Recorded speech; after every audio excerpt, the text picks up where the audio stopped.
গোলগঞ্জ সমষ্টি 6 নং গোলগঞ্জৰ মই প্ৰাৰ্থিত্ব প্ৰত্যাশী আৰু সেই হিচাপে মোক যোৱা 3 দিন আগত মোক দলে টিকট দিছে। আজি নমিনেশ্যন ছাবমিট কৰিম।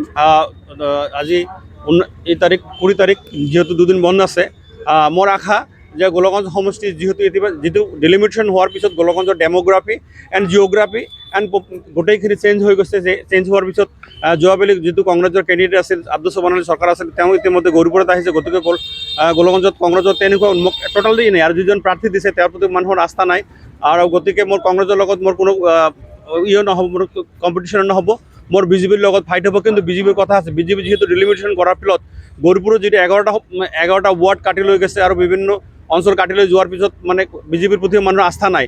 এনেই আমাৰ বিজেপিৰ প্ৰতি আস্থা নাই। গতিকে গোলগঞ্জ সমষ্টিত বহুত আছে, গৰাখহনীয়াকে আৰম্ভ কৰি মেডিকেশ্যন এডুকেশ্যন বহুত প্ৰব্লেম আছে।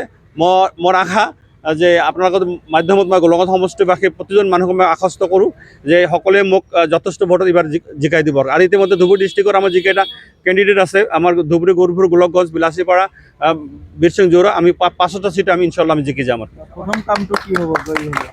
প্ৰথম কাম হ'ব মোৰ গৰাখহনীয়া যিটো নেশ্যনেল হাইৱে, বেলগুৰি যিটো নেশ্যনেল হাইৱে আপোনাৰ প্ৰায় 200 মিটাৰ বাকী আছে, নহ'লে নেশ্যনেল হাইৱে থ্ৰেড হয়।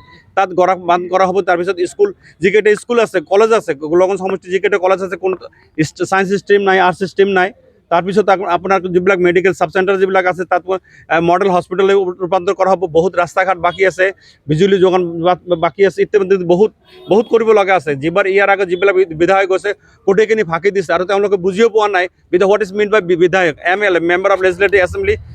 তাতে বিধায়ক কিবিলাক বিধি প্ৰণয়ন কৰে, বিধায়ক মানে হ'ল বিধি কি প্ৰণয়ন কৰে তেওঁলোকে নাজানে। বিধি তেওঁলোকে যিহেতু ল বুলি নাই। আৰু মই যিজন আইনৰ ছাত্ৰ, দিছপুৰত কি হয় গোটেইখিনি মই জানিম, ক'ত কি কৰিম। আৰু গোলগঞ্জৰ হৈ গোটেই যিবিলাক কৰিব লাগে ডেভেলপমেণ্ট, সাৰ্বাংগীন উন্নতি ইনশাল্লাহ মই কৰিম। আৰু গোলগঞ্জৰ ৰণকৌশল কেনেকুৱা ধৰণৰ হ'ব? ৰণকৌশল মাইনৰিটি ভোট নাই, সেই ডেম'গ্ৰাফিৰ ভাৱবিলাক মই সেইটো নকওঁ। মই হিন্দু ভোটো পাম, মুছলিম ভোটো পাম, মই সেই ক্ষেত্ৰত ভাগ নকৰোঁ। কিয়নো মুছলিম ভোট আছে 86,000, কোচ ৰাজবংশী ভোট আছে 65,000, আৰু আপোনাৰ বেংগলী ভোট আছে 54,000। মোক বেংগলী ভোটো মোক মানে কণ্টেক্টত আছে, তেওঁলোকে ভোট দিব। কোচ ৰাজবংশী মই ভোট পাম, মুছলমানৰ ভোট ইনশাল্লাহ মই পামেই। যিহেতু কংগ্ৰেছৰ যিজন কেণ্ডিডেট দিছে সেইটো ছেকেণ্ড গোপাল সিং হয়। কাৰণ গোলগঞ্জত যেতিয়া গোপাল সিং ইয়াকে 4-5 বাৰ দাঁড়াইছিল, থিয় হৈছিল, কোনো ভোট দিয়া নাই। গতিকে যিজন কাৰ্তিক চন্দ্ৰ ৰয় বুলি মই কেণ্ডিডেটক মই ডিৰেক্ট, যিহেতু মডেল কণ্টেক্ট আছে, মই তেওঁক ডিৰেক্টলি নকওঁ, দল হিচাপে কওঁ। আৰু কংগ্ৰেছৰ আজিৰ দিনলৈকে কংগ্ৰেছৰ কোনো লিডাৰে নাই, অকল গৌৰৱ গগৈৰ বাহিৰে গোটেইখিনি লিডাৰ গুচি গৈছে। গতিকে তেওঁলোকৰ যে গুচি নাযাব কোনো ভৰসা নাই। গতিকে দেখা গৈছে যে নিৰ্বাচনৰ পূৰ্বে ভাঙন, আমাৰ সেইটো ভাঙন নহয়। আমাৰ 2-3জন আছিল, এইটো প্ৰতিটো দলত থাকে, 2-3জন থাকে।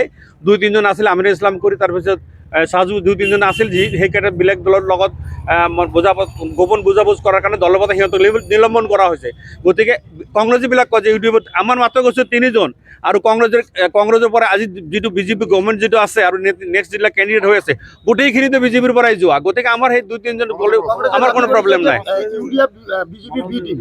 এই ক্ষেত্ৰত আমিনুল ইছলাম আৰু বাকী যিকেইজন ওলাই গৈছে তেওঁলোকে বিজেপিৰ হৈ কাম কৰিছিল নেকি?